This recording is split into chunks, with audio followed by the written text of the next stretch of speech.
write me down in history with your bitter, twisted lies. You may trod me in the very dirt, but still like dust, I'll rise. Does my sassiness upset you? Why are you beset with gloom? Just because I walk as if I have oil wells pumping in my living room. Just like moons and like suns with the certainty of tides, just like hope springing high, still I rise. Did you want to see me broken, bowed head and lowered eyes, shoulders falling down like teardrops, weakened by my soulful cries? Does my sassiness upset you? Don't take it so hard just because I laugh, as if I have gold mines digging in my own backyard.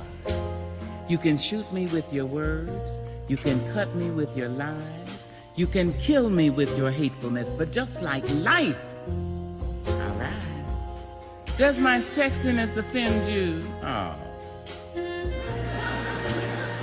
Does it come as a surprise that I dance as if I have diamonds at the meeting of my thighs? Out of the huts of history's shame I rise, up from a past rooted in pain I rise, a black ocean leaping and wide, welling and swelling and bearing in the tide. Leaving behind nights of terror and fear, I rise. Into a daybreak miraculously clear, I rise. Bringing the gifts that my ancestors gave. I am the hope and the dream of the slave. And so, wow. There I go.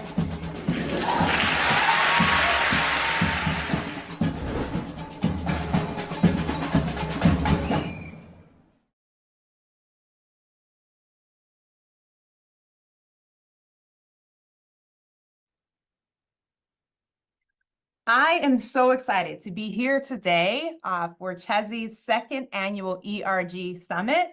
I am Dr. KimArie Yowell, the Chief Diversity Officer and Chief Learning Officer for Rocket Companies, and I am here to talk to all of you about your journey of authentic leadership as you lead your ERGs and navigate your organizations so that your ERGs are successful, but also so that you are successful. And if you are interested, you can connect with me on LinkedIn. Take a snap of my QR code. Would love to have dialogue with you and learn from you, as well as share insights in terms of my daily journey. So let's get into it. So my first question is, what is authenticity? And as you're thinking about authenticity, I want you to take a piece of paper out and just jot down, what are some of the words that come to mind when you think of authenticity? Probably some of the words that came to mind was being real, being genuine, bringing your whole self.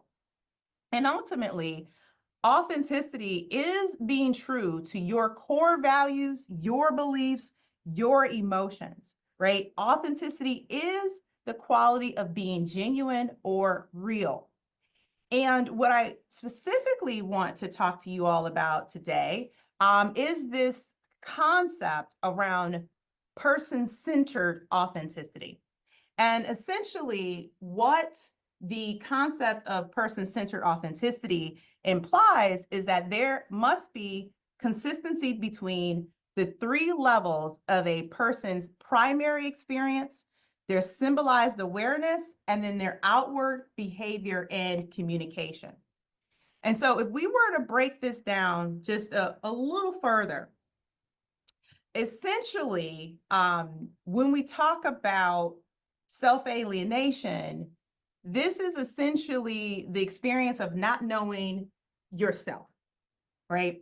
And so what happens is you're expressing things that are actually out of touch with who you are. And I bring this up because oftentimes you're here at work bring your whole self to work. You can be you here. And where we find is that when you're not really clear in terms of your values, your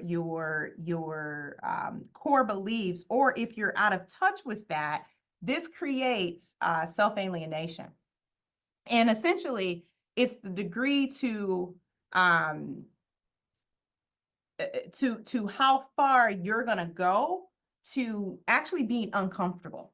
So if you're ever in a sense of where you're like, something's off here, usually what's happening is you're pushing into self-alienation.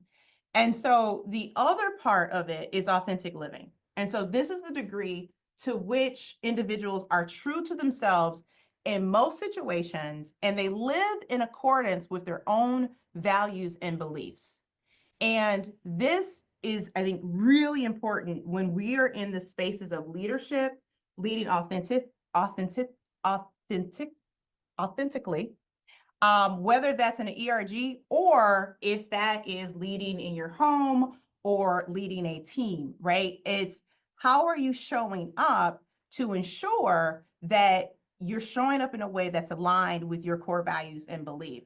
And then lastly, accepting external influence. And so this is the extent to which an individual accepts the influence of others and the belief of actually meeting others' expectations. It's believed that the first two are both affected by external influences. And I think this is so important because whatever is happening around you will help shape how you might show up. And so what I'm going to leave you with before I transition is that what research shows is that authenticity is a state rather than a trait.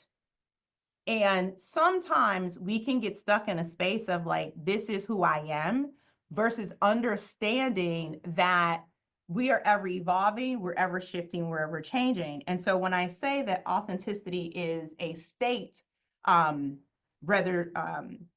is a trait rather than a state, is that this means that the degree of authenticity that a person feels is not solely a function of a disposition or a trait to act authentic. And it depends particularly on the role that a person has or the context into which the person has to function. So basically what the research is showing is that whether you feel authentic at work or not is the result of the congruence between you and your work environment. That's extremely, extremely important because we can sometimes conflate the two. So essentially, your perceived level of authenticity can be a state, but it's plausible that this state is the outcome of the degree to which there's a good fit between you and the environment. And so this is where I think the rubber hits the road for many people, is because if you are in a place where you don't feel as though you can truly show up in a way that's true to your values, that's true to your beliefs, there is going to be tension and dissonance between you and the environment. And the only way that you resolve that is to find a way to get into alignment. And this starts with knowing who you are.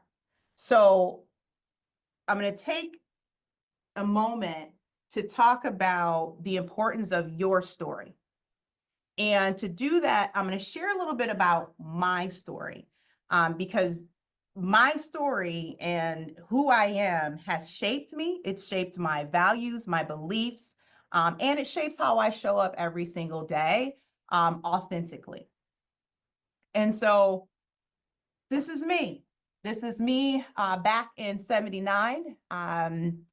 I was fly, then I'm still fly, and I walk in that flyness every single day proudly. But I didn't always feel that, nor did I always know that. So when I was very young, my mother had some challenges and issues, and for personal reasons, she was no longer able to take care of me. And so she gave me up. I became a ward of the state, and my grandparents took me in. And it honestly was the best thing that could have happened to me because my grandmother and my granddad were from the South. They raised me in the church. So I am very grounded and rooted in my spirituality. And that gave me some self-assuredness, and it gave me confidence that I found that I was going to need as I got older. That house there that you see is the house that I grew up in. I'm very proud to be from Detroit, and I don't hide that from anyone. And I think that's really important because sometimes we're not always open with our experiences and the ways that we got to where we are today. So I embrace that. And when I think about growing up and what my grandmother instilled in me, she ensured that I got an education, that I went off to college.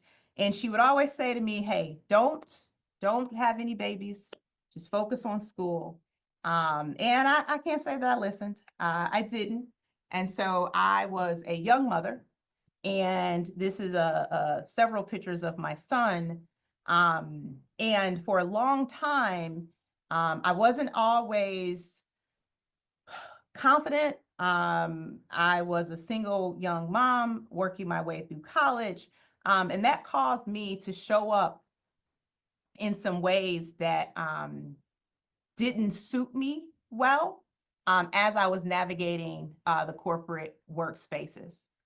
As I got into the workspaces, I learned very early on that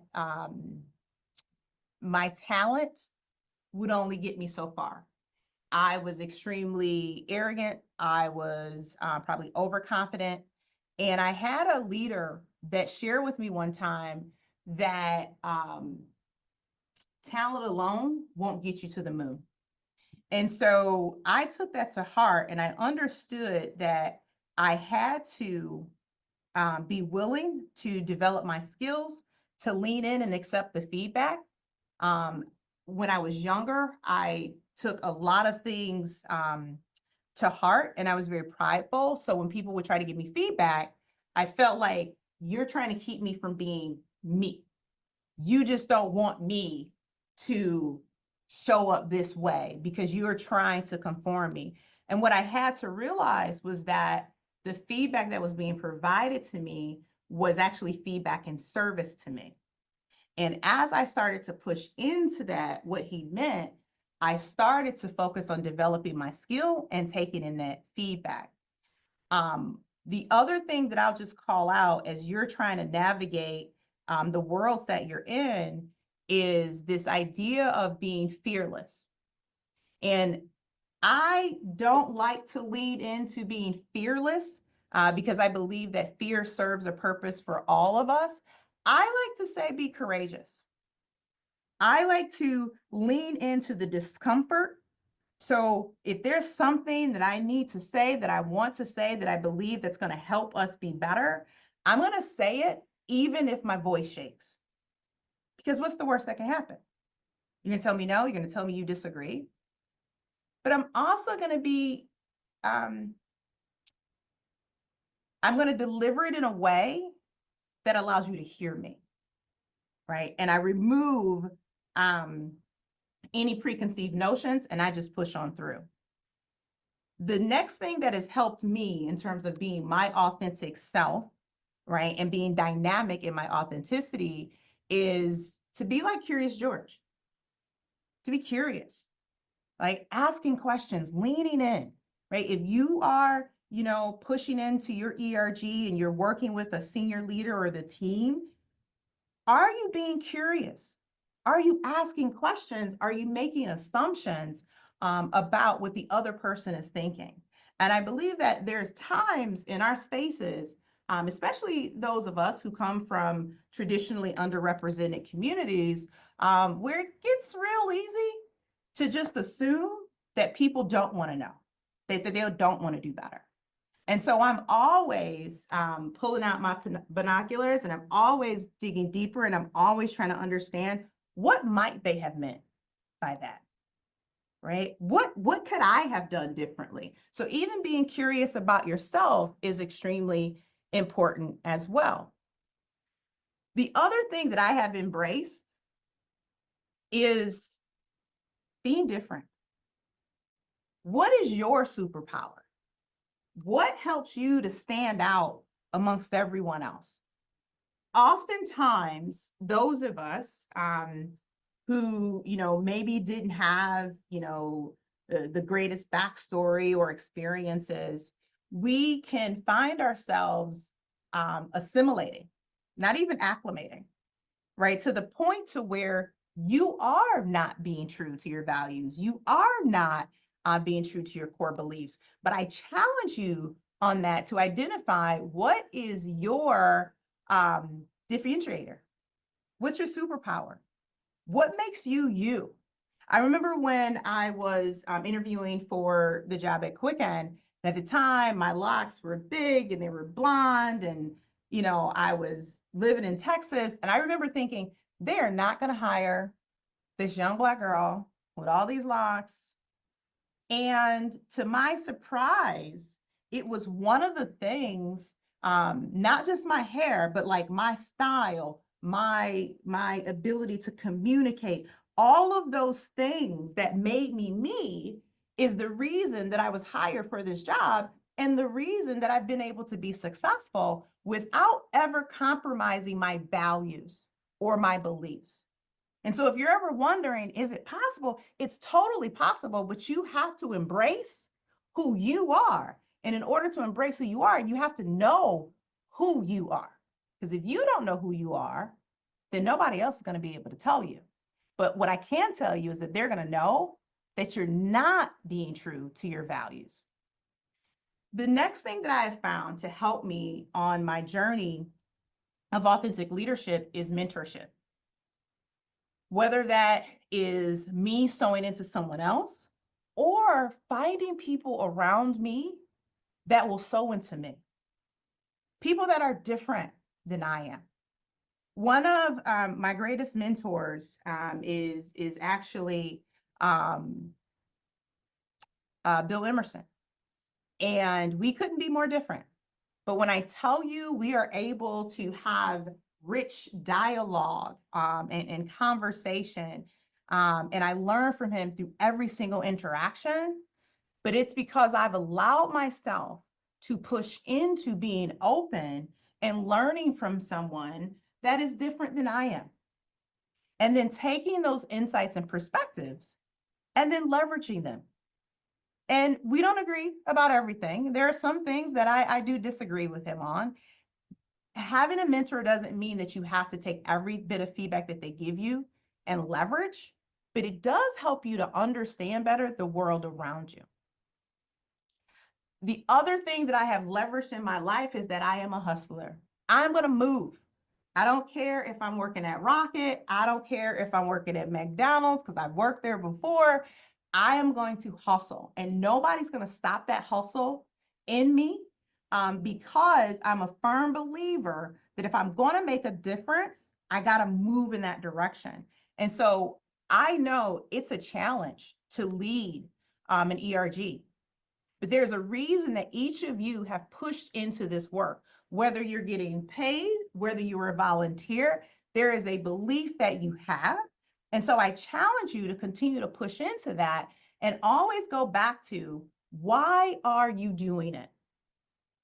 What's driving you to show up every day for that ERG meeting, right? For that event, for that leadership meeting, to be the voice of the people that you represent within your organization? And do you have a hustle mentality?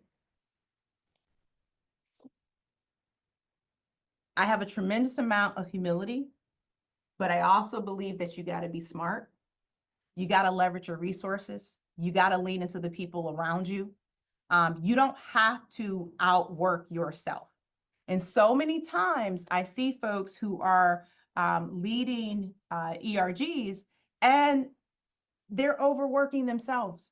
They're not leveraging their inches, right? And so leaning into those around you, whether they're allies, whether they are like you or similar to you, I think is extremely important. And then branding yourself. You are your brand. And when you think about brand, what is it that people say about you when you're not in the room? Think about that. When you're not in the room, what are people saying about you? When you're showing up for that ERG, right? When your teammates are looking at you. And is it what you want it to be?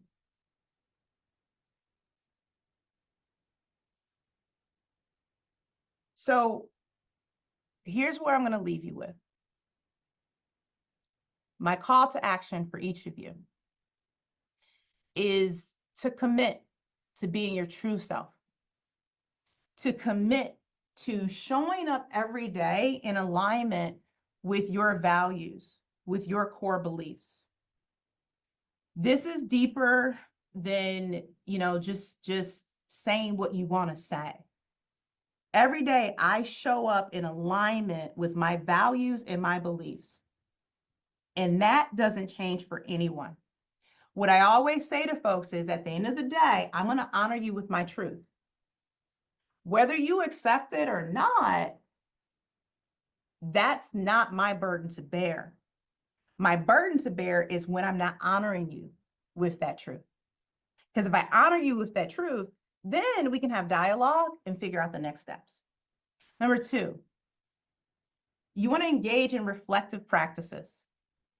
Regularly assess your personal values and your mission alignment. Again, why are you showing up every day? Why are you doing this work? And here's the reality. Sometimes things change. The reason that you may have started this work a year ago or 6 months ago or 2 years ago, it may be different today. And that's okay. But you got to check in with yourself. And then lastly, support your fellow leaders. This event is a perfect example of that. You are networking, you're sharing best practices, you're connecting with each other here. Take that back into the office, right? Create a culture of authenticity within the ERG, but I'm going to take it one step further. Create a culture of authenticity within your organizations. Remember what I said earlier, that authenticity is a state rather than a trait. And so that means that you can be dynamic. That means that you can impact the outcome. That means that people can show up in a myriad of ways based on their environment. And the question is, how are each of you creating the environment in which you want to live and thrive in? Thank you for your time today. Thank you again, KimArie, for having me. I'm looking forward to y'all hitting the 20th annual KimArie ERG Summit. Enjoy the rest of the event.